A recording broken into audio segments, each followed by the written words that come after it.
Hello.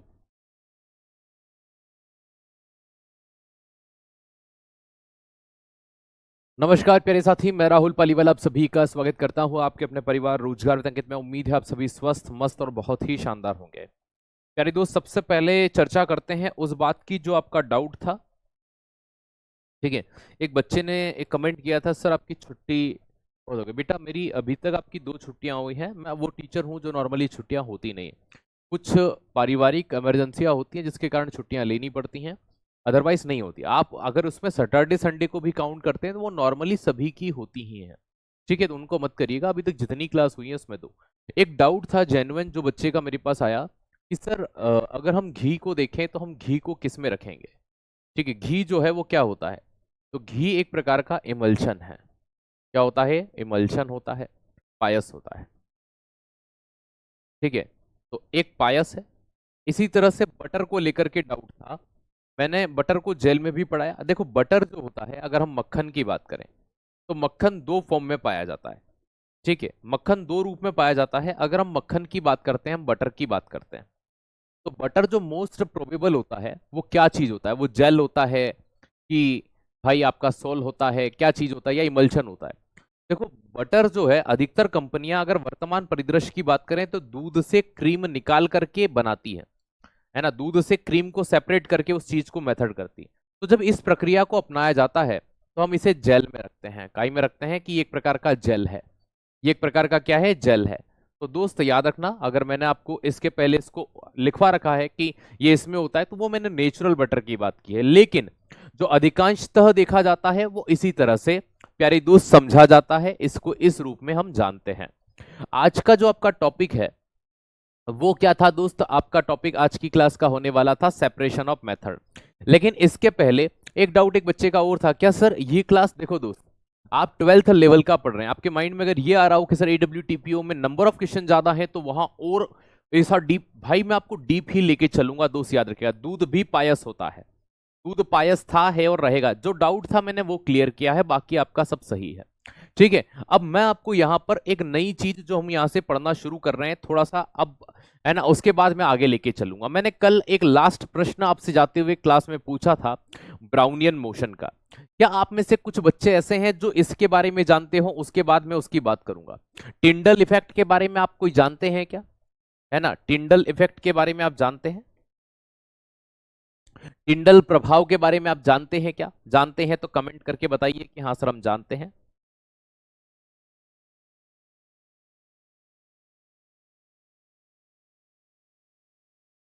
क्या आप टिंडल प्रभाव के बारे में अच्छे से जानते हैं?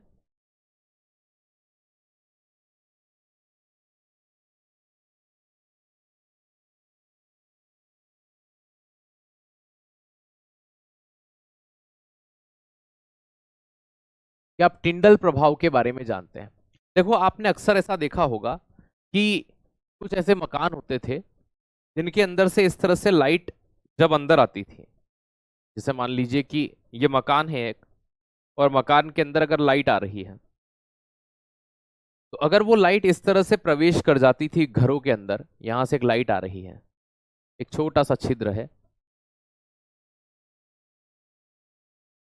वो यहां से लाइट अगर इस घर के अंदर एंटर करी तो यहां पर एक चीज देखने को मिलती थी इस घटना के अंदर। वो क्या था? वो समझना। एक लाइट आती थी इस तरह से, और इस लाइट में हमने देखा था कवेलू के मकान में इस छोटे छोटे से धूल कण दिखाई देते थे। ठीक है, तो ये जो डस्ट पार्टिकल दिखते थे,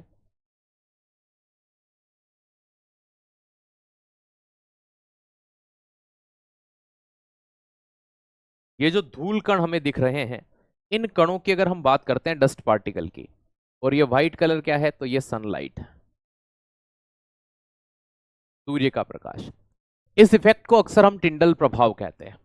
आपने ये चीज जरूर देखी होगी, है ना। तो ये चीज जो होती है कि जो हमारे प्रकाश के पार्टिकल होते हैं या जो कण होते हैं, तो इन कण के द्वारा प्रकाश का स्कैटरिंग होना या फैल जाना, है ना, या प्रकाश का विक्षेपण हो जाने की घटना, तो ये क्या बनाते हैं? ये एक लाइट बीम बनता है। क्या बनता है? लाइट बीम, प्रकाश पुंज दिखता है। तो भैया ये जो प्रकाश पुंज होता है,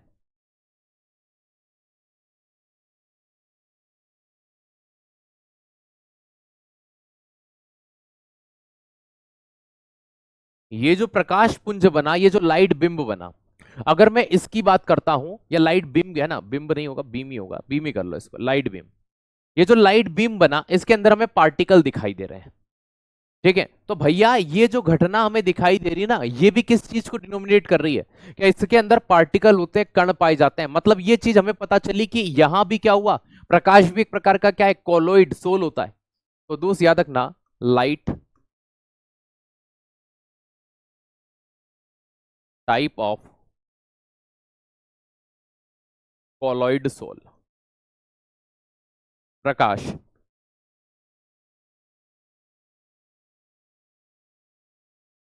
एक प्रकार का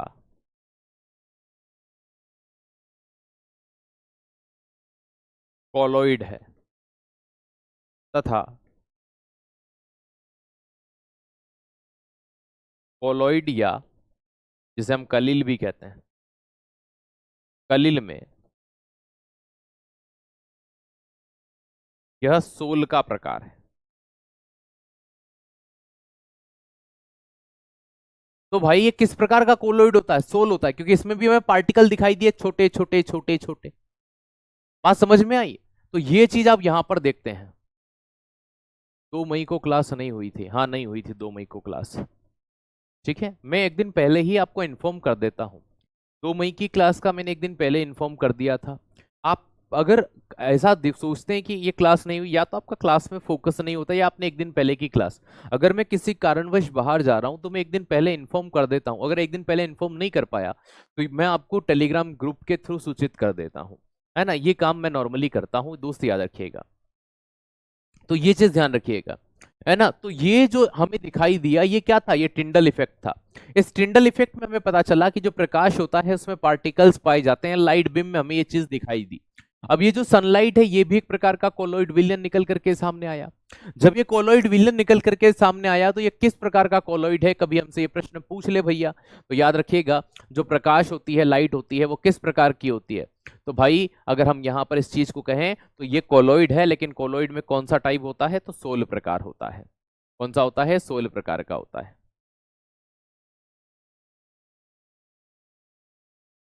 चलो, बहुत बढ़िया। अब एक प्रश्न ये आता है कि जो कोलोइड सॉल्यूशन होते हैं ना, उनके अंदर क्या होती है? ब्राउनियन मोशन होता है। तो ये क्या होती है? ब्राउनियन गति क्या होती है? आइए अब इसको देखते हैं।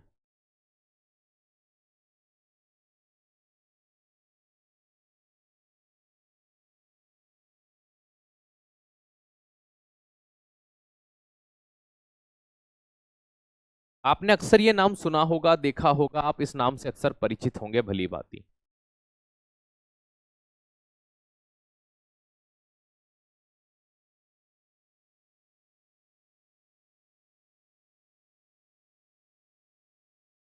ब्राउनियन गति, जिगजैग मोशन, आपने बहुत से बच्चों ने कल मतलब जो लास्ट क्लास हुई थी हमारी फ्राइडे को, उस दिन आपने बहुत सारी चीजें दी थी।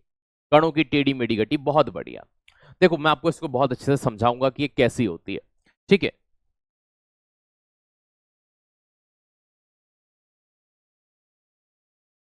Brownian motion.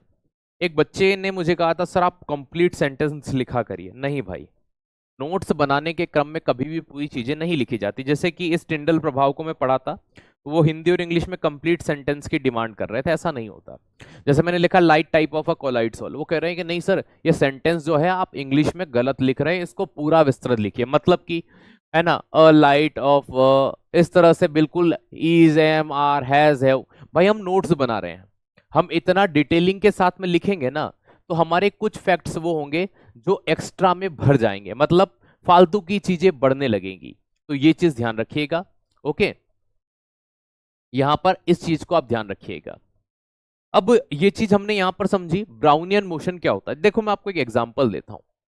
आपने अक्सर कभी कुछ इस तरह से, मान लीजिए कि एक हम सॉल्यूशन लेते हैं, एक पानी ले लिया मान लीजिए। इस पानी के अंदर आपने कुछ पत्थर डाल दिए, कुछ कंकड़ डाल दिए इस तरह से। ठीक है, अब इसके अंदर आपने कुछ पत्तियां डाल दी ऐसे घास, ये सब वो हैं जो पानी में तैर सकते हैं, ठीक है। नीचे वो जमने वालों की बात नहीं कर रहा।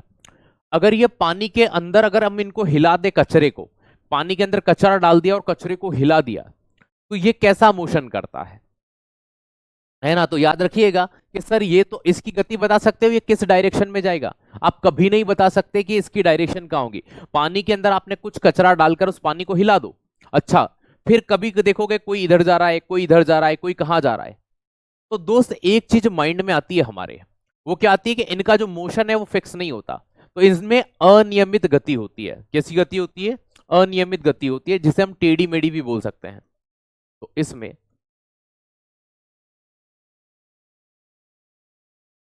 अनियमित या टेढ़ी मेढ़ी गति होती है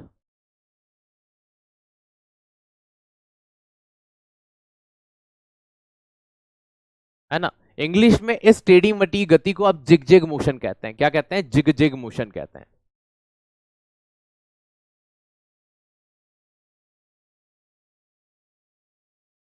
फाउंड इन,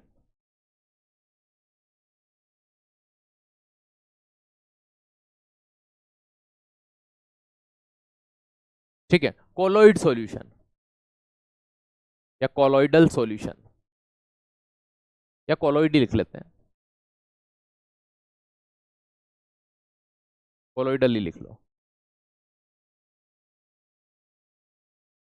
तो जो कोलोइडल सॉल्यूशन होते हैं, जो कोलोइड विलियन होते हैं, उनके अंदर किस प्रकार का मोशन देखने को मिलता है? जिगजैग मोशन देखने को मिलता है।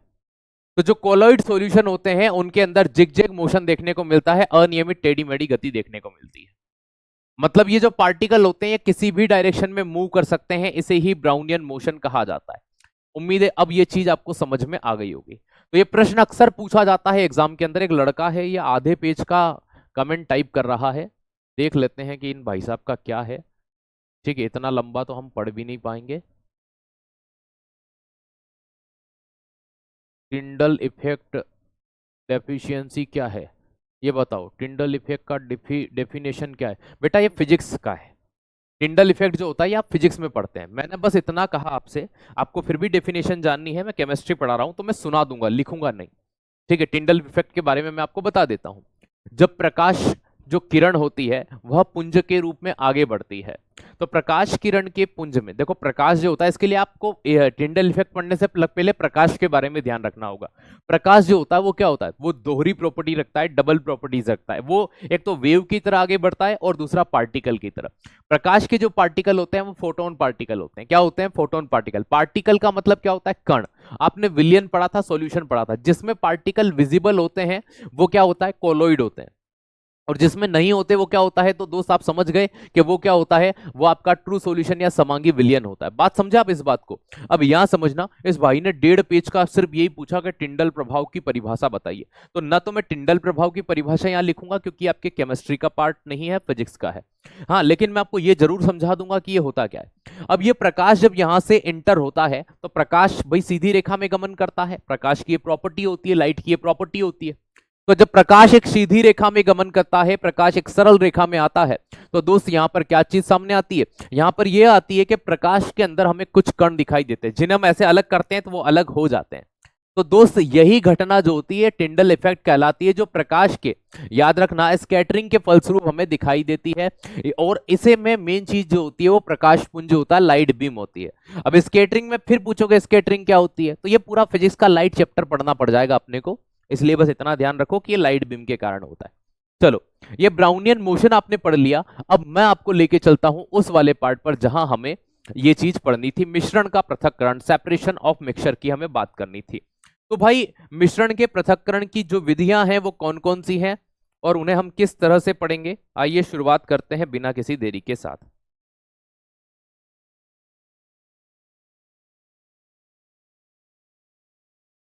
मिश्रण के पृथक्करण की विधियां।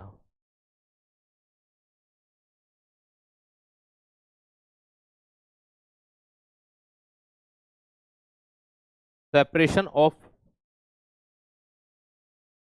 मिक्सचर। सर ये क्या होता है, मिक्सचर का सेपरेशन क्या है? जैसे कि मैं आपसे कहता हूं कि आपके पास में चीनी का पानी है, अगर आपको मैं कहूं चीनी को आपको अलग करना है, सेपरेट करना है, तो आप किस तरह से कर सकते हैं? बेटा मैं अब कमेंट नहीं लूंगा, मुश्किल से 50 मिनट क्लास होती है, 50 जवाब देंगे, क्लास डिस्टर्ब हो जाती है और मेरी भी लिंक टूट जाती है, क्योंकि हम एक चीज के पढ़ाने के बाद दूसरी चीज हमारे माइंड में सोचते हैं और उस चीज को यहाँ पर अप्लाई करते हैं और आपको बताते हैं। अगर इस चीज को पढ़ाते हुए मैं आपके जवाब देने लग जाऊंगा, एक तो ये लिंक मेरी टूट जाएगी। हम जो एक इमेज जनरेट करते हैं, कहानी जनरेट करते हैं कि आज हमें 30 40 50 मिनट में आपको ये कहानी बतानी है, वो कहानी खत्म हो जाएगी। ठीक है, तो एक चीज है, एंड में मैं आपके 2 3 मिनट आपके कमेंट ले लूंगा, बीच में नहीं लूंगा एक भी कमेंट। ठीक है, आइएगा यहां पर। सबसे पहली चीज की हम यहां पर बात करते हैं भाई कि नंबर 1 पर जिस पृथक्करण की मेथड की हम बात करते हैं वो आपकी क्या होगी? तो भाई हम कहते हैं क्रिस्टलीकरण या क्रिस्टलाइजेशन। क्या होती है?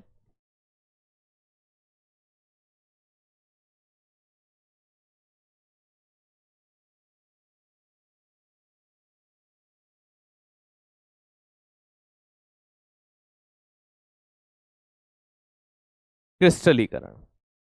देखो एग्जाम्पल समझोगे तो चीजें काम में आएगी, क्योंकि एग्जाम में डेफिनेशन नहीं आती इनकी, इनके एग्जाम्पल पूछे जाते हैं कि इसका पृथक्करण किससे किया जाता है। अगर आपको ये पता ही नहीं है कि क्रिस्टलाइजेशन क्या चीज होती है, तो फिर आप इस चीज को एक्सप्लेन कैसे करोगे, इस चीज का वर्णन कैसे करोगे? क्रिस्टलाइजेशन की बात करते हैं।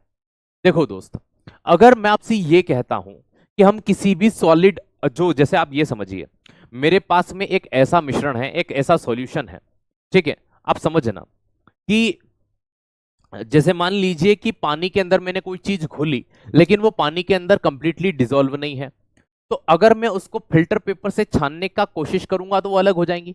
तो मिश्रण से ठोस विलय का जो पृथक्करण होता है ना, सॉलिड, याद रखना, सॉलिड पार्टिकल्स जो होते हैं, सॉलिड सॉल्यूट जो होता है उसका सेपरेशन, मिश्रण से ठोस विलय पदार्थ का जो पृथक्करण होता है उसे क्या कहते हैं? क्रिस्टलीकरण कहते हैं। तो दोस्त एक सिंपल सी बात, मिश्रण, मैं ब्लैक ही लूंगा नहीं तो फिर कुछ आएंगे सर, डार्क कलर लीजिए। मिश्रण से ठोस विलेय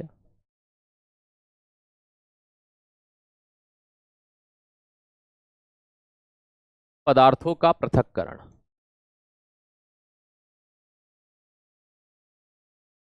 मिश्रण से ठोस विलेय पदार्थों का पृथक्करण किया जाता है ना, याद रखिएगा।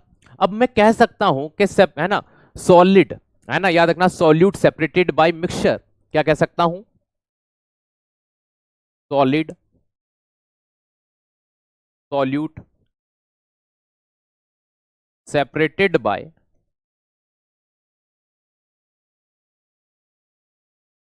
मिक्सचर। मिश्रण से ठोस पदार्थों को हटाना, जैसे कि आप ये समझिए, है ना, ये क्या कहलाएगा? ये इसी तरह की घटना कहलाएगी। तो मिश्रण को गर्म करने पे हो सकता है, ये बहुत सारी चीजें होती हैं, क्रिस्टल बन जाएंगे। जैसे सबसे बेस्ट एग्जांपल देता हूं उदाहरण के तौर पर, फॉर दी एग्जांपल, ठीक है, समझिएगा कि क्या एग्जांपल होगा। जैसे सॉल्ट वाटर हो गया, हिंदी में कहें तो नमक का पानी।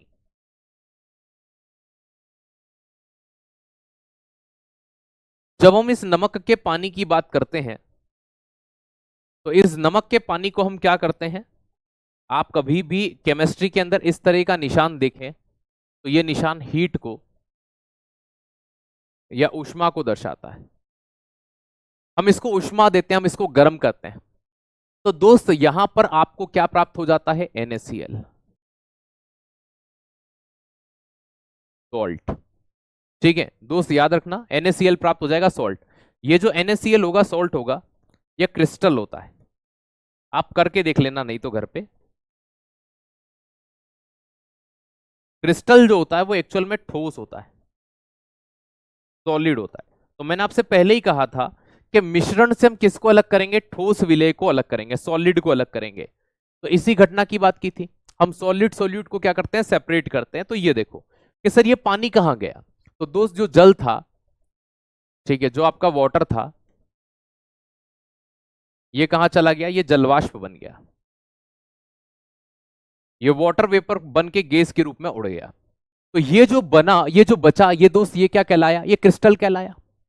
ये आपका क्या कहलाया? क्रिस्टल कहलाया। ठीक है, ओके।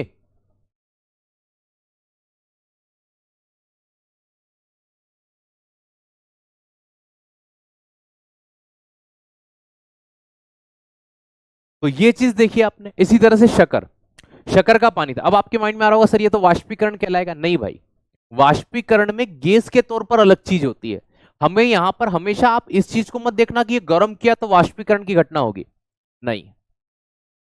समुद्री पानी को सुखा करके जब हम प्राप्त करते हैं, हम क्रिस्टल के तौर पे प्राप्त करते हैं, वहां वाष्पीकरण होगा।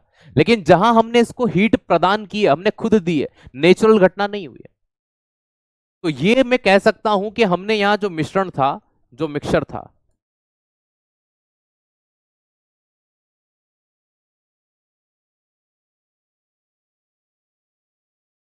वो गर्म करने पर प्राप्त किया।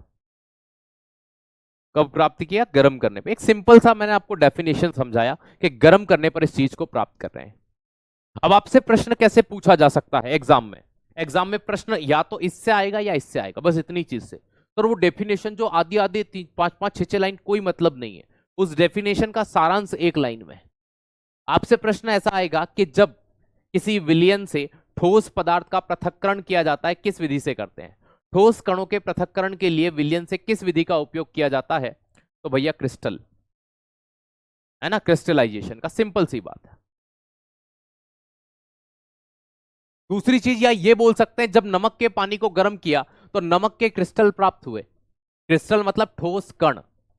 तो वो मेथड क्या कहलाती है? वो आपकी क्या कहलाती है दोस्त, याद रखिएगा, क्रिस्टलाइजेशन कहलाती है। एक सिंपल सा जवाब था, इसको देखिए। सर आप बहुत अच्छा पढ़ाते हैं, धन्यवाद। देखो ये होता है समझने का खेल। जो समझ जाता है वो कर जाता है।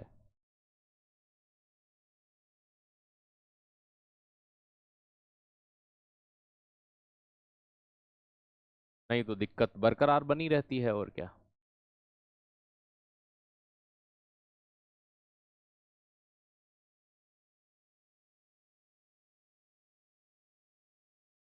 चलो कोई दिक्कत हो तो बताइए।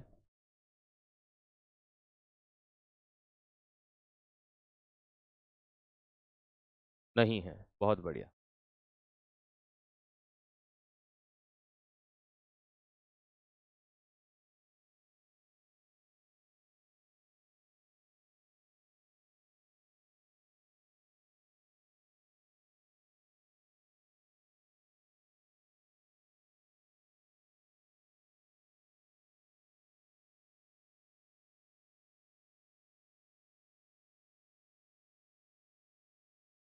गुड।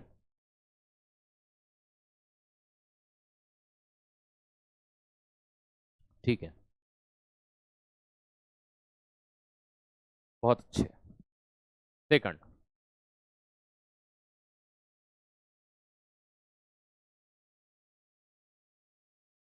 आसवन।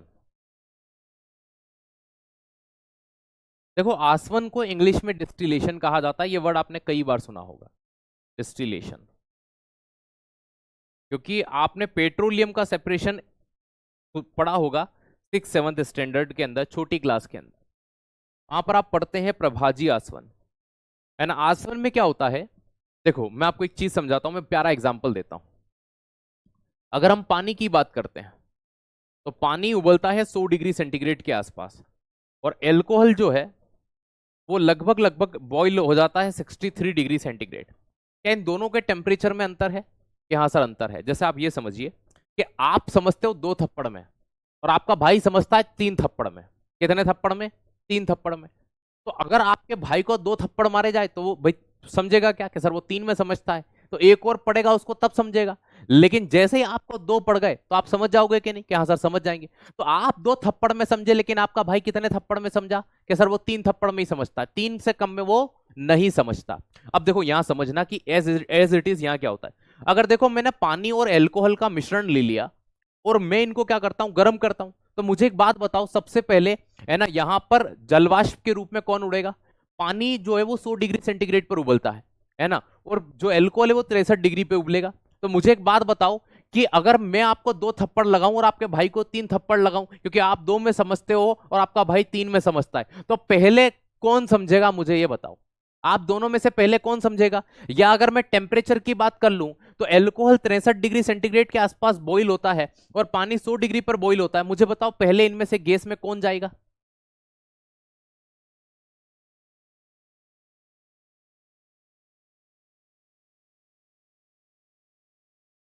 है ना भाई, तुम समझोगे बस, बिल्कुल सही, किस तरह हम 2 थप्पड़ में समझ जाएंगे। तो भाई पहले छोटी संख्या समझे मतलब 2 थप्पड़, और फिर बड़ी संख्या मतलब 3 थप्पड़। आया समझ में? तो डिस्टिलेशन में यही होता है। डिस्टिलेशन में क्या होता है, ऐसे मिश्रण होते हैं जिनके जो टेम्परेचर होते हैं ना वो अलग अलग होते हैं। तो इस विधि में 2 या 2 से अधिक जो पदार्थ होते हैं वो अलग अलग क्वथनांक वाले पदार्थ होते हैं, तो उनका सेपरेशन होता है। तो अलग अलग क्वथनांक होंगे तो नंबर 1 पर एल्कोहल अलग हो जाएगा, देन पानी अलग हो जाएगा। बात समझ में आ गई? तो देखो दोस्त, अगर मैं इस विधि की, इस मेथड की आपसे बात करता हूं, तो इस विधि से 2 या 2 से अधिक, है ना, इस विधि से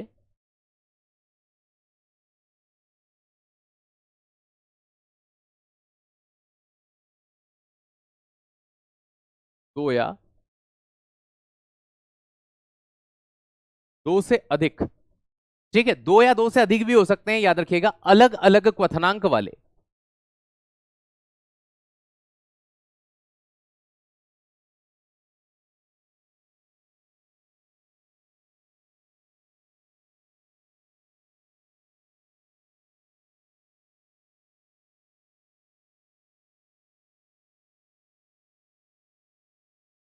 पदार्थों का पृथक्करण होता है।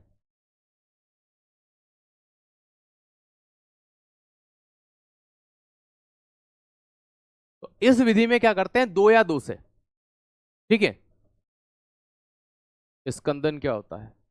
स्कंदन का मतलब रुकना। ब्लड स्कंदन की बात कर रहे हो, क्लोटिंग, थक्का जमना। स्कंद मतलब थक्का जम जाना। अब ये चीज समझना, इस विधि से 2 या 2 से अधिक प्रकार के जो अलग अलग क्वथनांक वाले पदार्थ होते हैं उनको अलग किया जाता है। इन दिस मेथड, है ना, 2 और मोर देन 2, याद रखिएगा, matters different boiling point separated by distillation. तो याद रखना,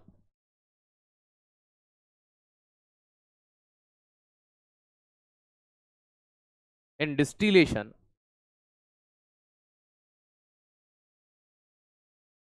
इन distillation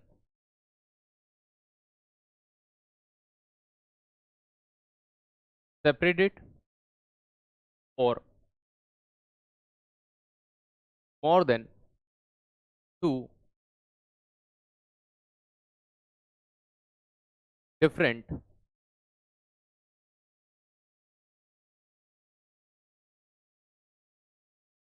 boiling type of matter.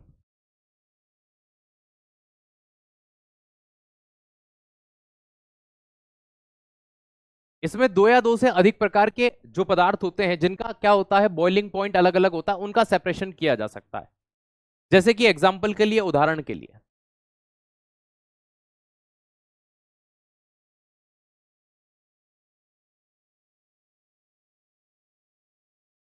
ठीक है, वाटर प्लस अल्कोहल, इसका बॉइलिंग पॉइंट कितना है, 63 डिग्री सेंटीग्रेड अप्रोक्सीमेटली, ठीक है। मत याद रखो क्योंकि फिर कंफ्यूज हो जाओगे आप, तो ये याद रखो, number 1। Number 2 petroleum.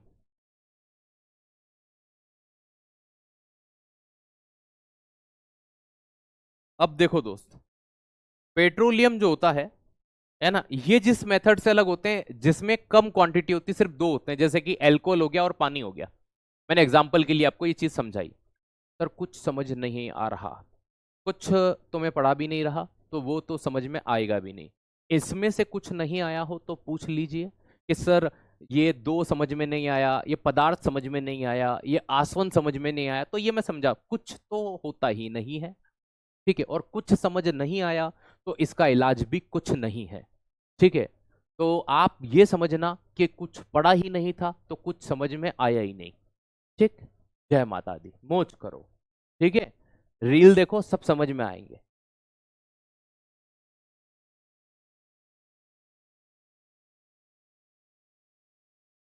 Sir alcohol को एक जगह से दूसरी जगह तक गैस के रूप में ले जा सकते हैं भाई। इसके लिए पूरी पाइपलाइन बिछानी पड़ेगी, हवा में उड़ा के तो ले जा नहीं सकते। ठीक है, हवा में उड़ा के तो ले जा नहीं सकते। और जब तुम पाइपलाइन बिछा के ले जाओगे तो उधर एक प्लांट डालना पड़ेगा, क्योंकि गैस से वापस से आप उसको लिक्विड में बदलोगे तो आपको कंडेंसेशन संघनन करना पड़ेगा। ठीक है, तो सीधी सी बात है। हाँ, इसे कहते हैं सिंपल डिस्टिलेशन। जब दो ही पदार्थ होते हैं, ठीक है, साधारण आसवन कहते हैं इसको।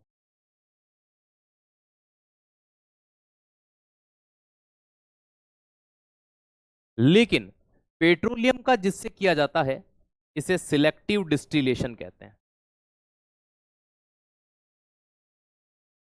देखो पेट्रोलियम में अब आपको समझाता हूं कैसे, है ना। सिलेक्टिव डिस्टिलेशन कहा जाता है चयनकारी पृथक्करण। अब पेट्रोलियम में क्या होता है दोस्त समझना, पेट्रोलियम के अंदर से सबसे पहले पेट्रोलियम गैस अलग होती है जो 40 डिग्री पर ही हो जाती है।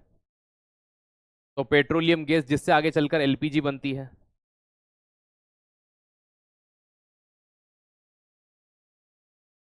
तो पेट्रोलियम गैस अलग होता है। फिर आगे चलकर एक और गैस अलग होती है जिसे नेफ्था कहते हैं। तो नेफ्था गैस अलग होती है। फिर और आगे बढ़ते हैं तो 100 डिग्री के आसपास में पेट्रोल अलग होता है। फिर और आगे बढ़ते हैं तो मिट्टी का तेल केरोसिन अलग होता है। फिर और आगे बढ़ते हैं तो डीजल का सेपरेशन होता है। इन सभी के जो टेम्परेचर है ना सेपरेट होने के, वो अलग अलग है। सबके तापमान अलग अलग होते हैं। ठीक है दोस्त, याद रखिएगा। तो पेट्रोलियम है ना, नेफ्था, पेट्रोल, केरोसिन, डीजल, ये सब इस रूप में पाए जाते हैं। व्हाट इज दिस क्वथनांक? क्वथनांक का मतलब बेस दोस्त यहां पर मैंने लिखा है boiling point. What is this क्वथनांक? ये देखो ना बेटा, बॉइलिंग पॉइंट। क्वथनांक मतलब बॉइलिंग पॉइंट। ओके, तो इस मेथड का उपयोग या तो वाटर प्लस अल्कोहल सेपरेशन में, पेट्रोलियम में सिलेक्टिव डिस्टिलेशन का यूज करते हैं। क्या ये समझ में आई आपको? डिस्टिलेशन समझ में आया बेटा? ये एक बार अच्छे से देख लो यार, क्योंकि ये थोड़ी सी है ना।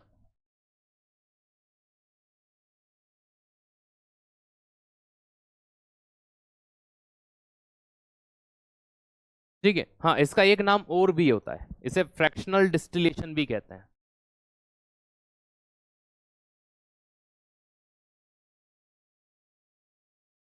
है यही, कोई अंतर नहीं है। फ्रैक्शनल का मतलब आप फ्रैक्शन करते हो ना, अलग अलग भागों में बांटते हो, वो चीज। चलो,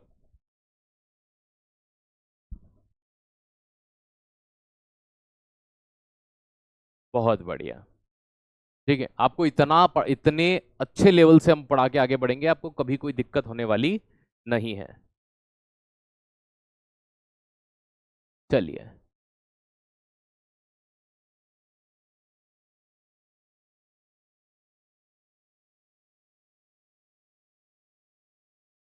बहुत बढ़िया। नंबर 3,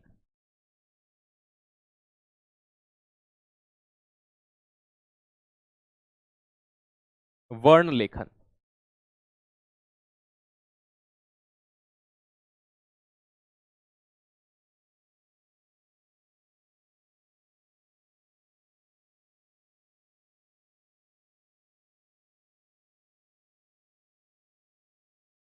क्रोमेटोग्राफी क्या होता है? देखो मैं आपको बहुत अच्छा एग्जाम्पल देता हूं इसका, समझना कि क्या होता है। ठीक है, एग्जाम्पल दे रहा हूं मैं आपको, समझना। आपने कभी मान लीजिए कि नल से पानी को टपकते देखा है?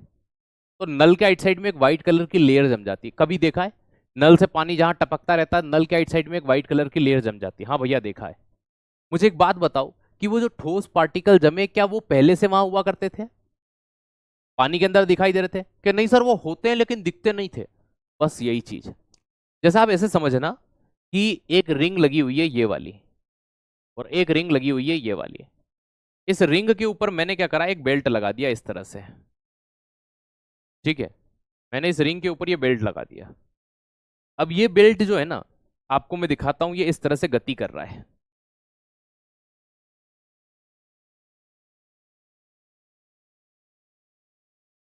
ये पर्टिकुलर इस डायरेक्शन में मोशन कर रहा है, ठीक है, ऐसे।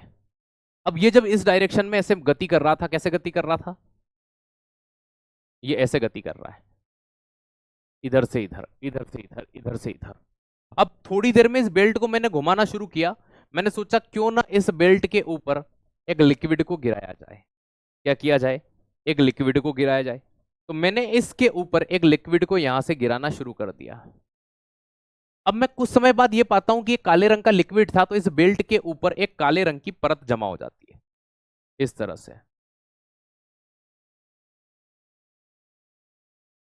एक काले रंग की परत जमा हो जाती है, ऐसी। बात समझे आप? तो जब मैं एक बेल्ट लगातार घूम रहा था, उसके ऊपर मैं पानी गिरा रहा था, वो कलर्ड पानी था। तो वो कलर्ड पानी क्या हुआ, कुछ समय बाद उस बेल्ट के ऊपर कलर जो है ना वो दिखाई देने लगता है, और पानी यहां से भैया वो नीचे की ओर में टपकना शुरू हो जाएगा। कि हाँ सर, देखा है ऐसा, नल में आपने देखा होगा, ये सबसे बेस्ट एग्जांपल होता है। तो इस विधि के द्वारा क्या किया जाता है, इनकी अवशोषण क्षमता अलग अलग थी, ठीक है। एब्जॉर्प्शन जो पावर होती है, कैपेसिटी जो होती है, वो अलग अलग होती है। तो उन पदार्थों का पृथक्करण इससे किया जाता है। अभी मैं आपको एग्जांपल दूंगा कि कैसे, ठीक है। तो मैं पहले इसके बारे में लिख देता हूं ताकि आपको समझ में आ जाए। इस विधि द्वारा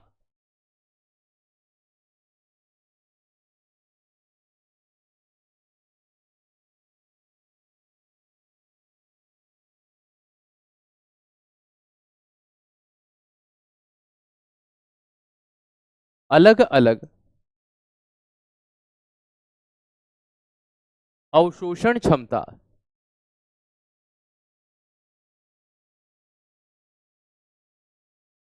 वाले पदार्थों का पृथक्करण होता है।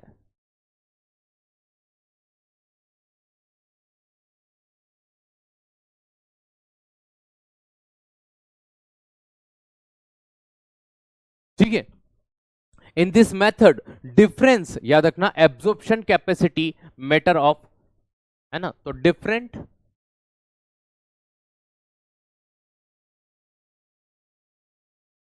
एब्जॉर्प्शन, है ना। एब्जॉर्प्शन मतलब अपने अंदर ग्रहण करने की जो पावर होती है उसको कहते हैं, है ना। कैपेसिटी, अब जो कैपेसिटी होती है वो अलग अलग होती है दोनों की। Different absorption capacity of matter separate by this method. और अगर आपने स्कूल में इसे पढ़ा होगा, तो स्कूल में एक अलग लाइन बोली जाती है। स्कूल में इसके बारे में बोला जाता है कि रंगीन पदार्थों का पृथक्करण इससे करते हैं। किसका करते हैं, रंगीन या कलर्ड जो पदार्थ होते हैं उसका पृथक्करण इस विधि द्वारा किया जाता है। किसका, रंगीन का। ठीक है, तो रंगीन रंगीन अवयव का पृथक्करण इससे करते हैं।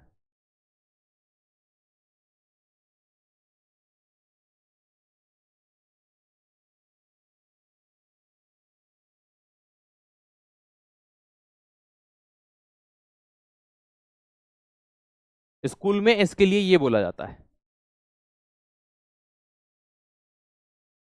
कलर अवयव का मतलब, है ना। अवयव, देखो अवयव के लिए एक वर्ड यूज किया जाता है जिसे हम क्या कह सकते हैं। तो भाई, या तो आप इसे मैटर ही कह दो, coloured matter separated by this method, या अवयव का मतलब पर्टिकुलर किसी चीज को रिप्रेजेंट, जैसे पानी के अंदर कलर है, तो यहां रंग को हम अवयव कह सकते हैं। तो कोई एक ही बात है ना। तो कलर्ड मैटर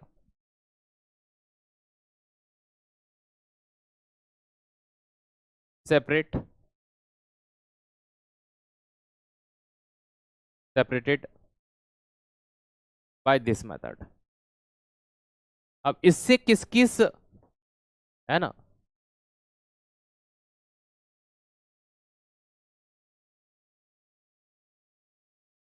इतना ही लिख लो, यहाँ एग्जाम्पल के लिए जगह नहीं। अब इससे किस किस का पृथक्करण किया जाता है, सेपरेशन किया जाता है, उदाहरण के लिए, एग्जाम्पल के लिए।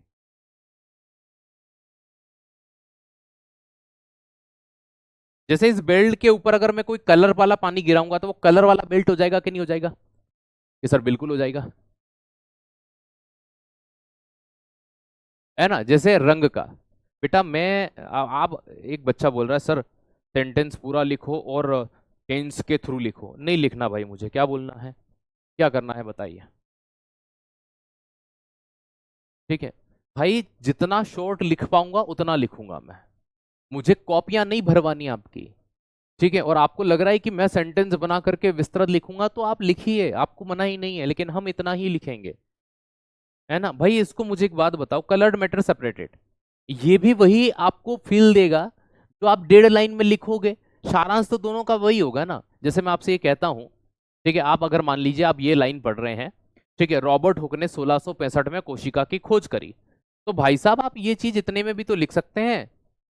ठीक है, रॉबर्ट हुक 1665 कोशिका और ब्रैकेट में खोज।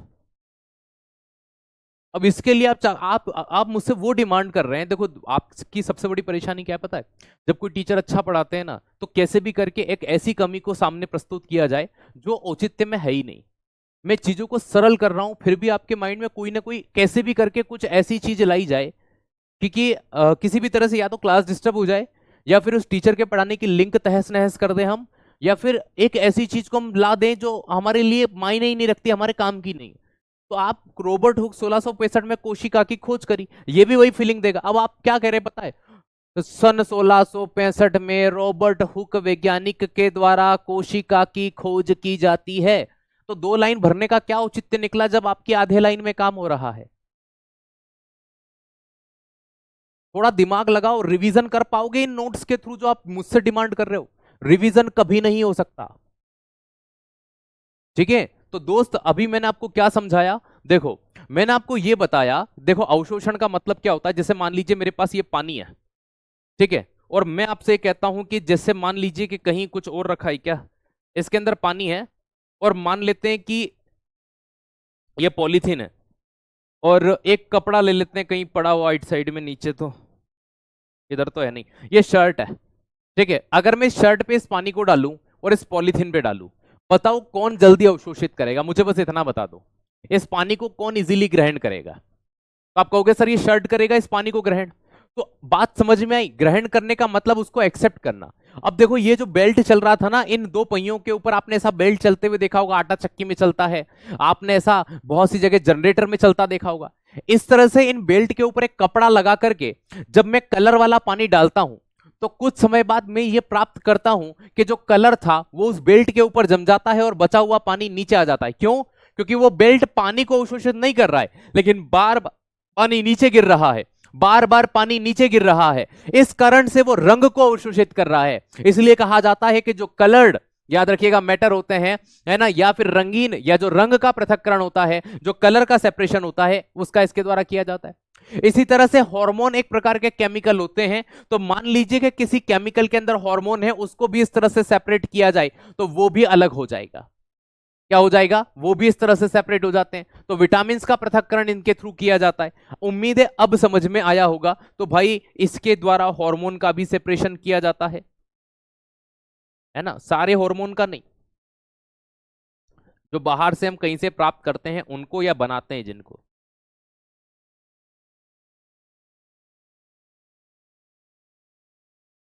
सीधा सा एग्जाम में प्रश्न आएगा, रंगों का पृथक्करण किस विधि से किया जाता है? ठीक है, तो रंगों का पृथक्करण किस मेथड से करते हैं? रंग को क्या बोलते हैं? वर्ण। वर्ण का मतलब क्या होता है? कलर। एक सिंपल सी, एक साधारण सी बात थी जो आप नहीं समझ पाए। देखो हर जगह लंबा लिखना जरूरी नहीं होता, समझना जरूरी होता है, और यहीं से प्रश्न इतने में से ही आपके बनेंगे दोस्त, इतनी मेरी गारंटी है। उन डेफिनेशन में से, उन लंबी लाइनों में से प्रश्न कभी एग्जाम में नहीं बनते, है ना। उनको पढ़ना भी, रिवीजन करना भी एक अपने आप में क्या हो जाता है, टास्क हो जाता है। चलिए आइएगा, अगली चीज देखते हैं, नंबर फोर्थ।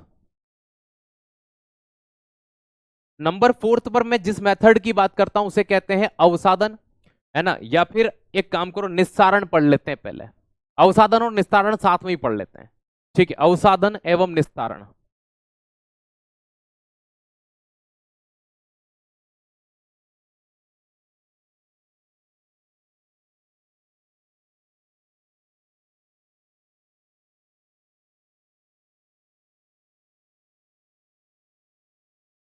ठीक है, अवसादन एवं निस्तारण।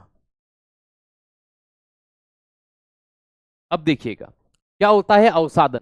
अवसादन का मतलब होता है सेडिमेंटेशन, और निस्तारण का मतलब होता है डिकेशन। ठीक है, बिल्कुल।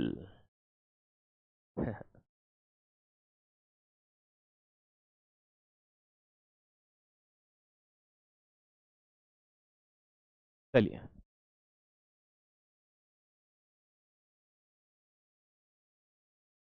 सेडिमेंटेशन एंड, ठीक है, डिकेशन। हाँ बिल्कुल, डिकंटेशन।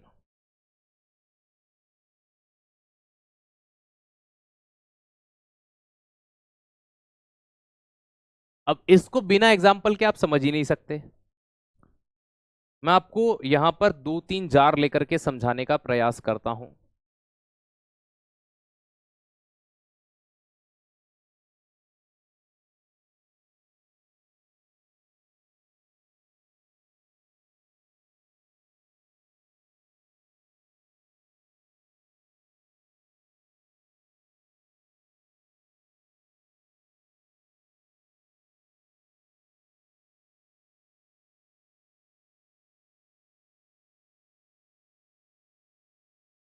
आपने कभी पानी के अंदर मिट्टी घुली हुई देखी होगी?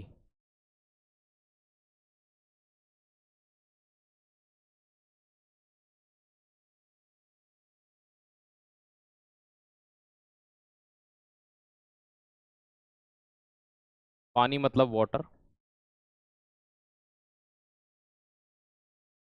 ये सॉइल है, मिट्टी है।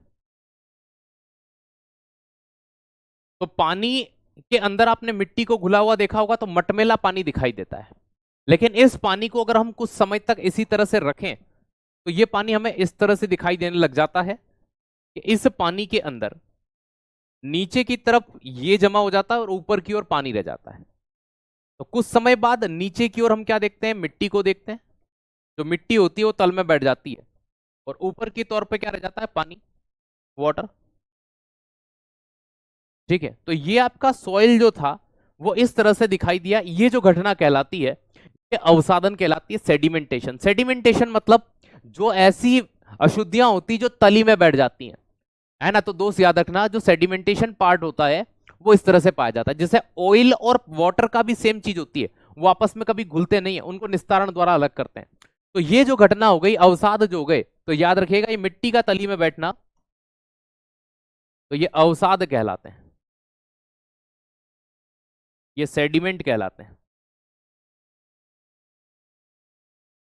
ठीक है, इनका तली में बैठना, नीचे बैठ जाना, ये भारी कण जो होते हैं ये नीचे बैठ जाते हैं। समझ में आया आपको?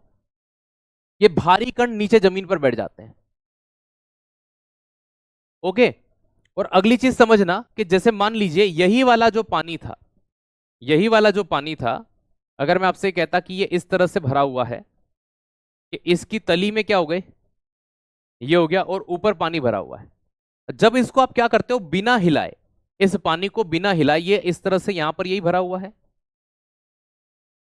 इस पानी को आप बिना हिलाए क्या करते हो, नीचे की ओर अलग करने का काम करते हो। अब यहां से आप इस पानी को बिना हिलाए जब नीचे की ओर गिराते हो, है ना, तो ये घटना आपको क्या कहलाती है, ये निस्तारण कहलाती है।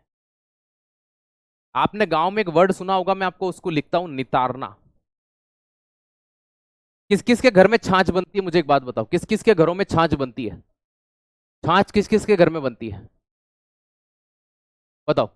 इसे ही डिकंटेशन कहते हैं।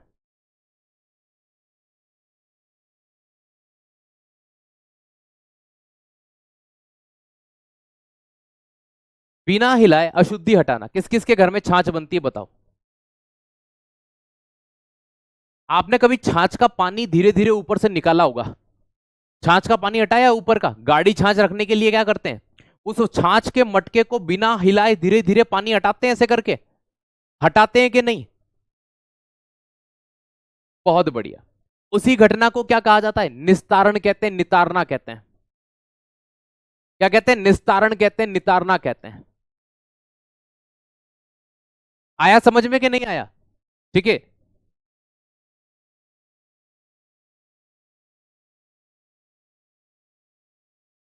अशुद्धि, इम्प्यूरिटी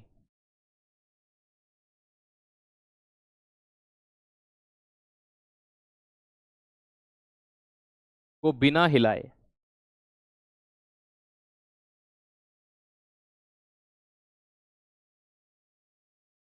पृथक करना, वही घटना है ये नितारना, वही घटना है ये डिकेंटेशन।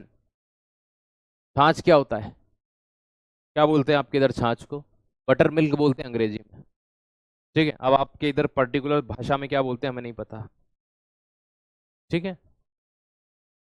तो सेडिमेंटेशन एंड डिकेंटेशन है ना। उदाहरण के लिए आप किसका सेपरेशन कर सकते हैं यहां पर? Oil plus water, oil plus water का सेपरेशन कर सकते हैं। ऑयल ऊपर रह जाएगा, पानी नीचे रह जाएगा, हल्के से नितार करके आप उस चीज को अलग कर सकते हैं, डिकेंटेशन कर सकते हैं। ओके, आज के लिए इतना बहुत है, बाकी का कल करेंगे। थैंक यू सो मच, जय हिंद जय भारत, मिलते हैं कल। ठीक है ना। इसमें एक दो और बचे हैं, जैसे कि फिल्ट्रेशन बचा है ना। पेपर क्रोमेटो पेपर तो हो गया, फिल्ट्रेशन बचा है, देन ये कंप्लीट हो जाएगा। तो एक आध पार्ट इसका और है, कल की क्लास इसकी और होगी। Thank you so much.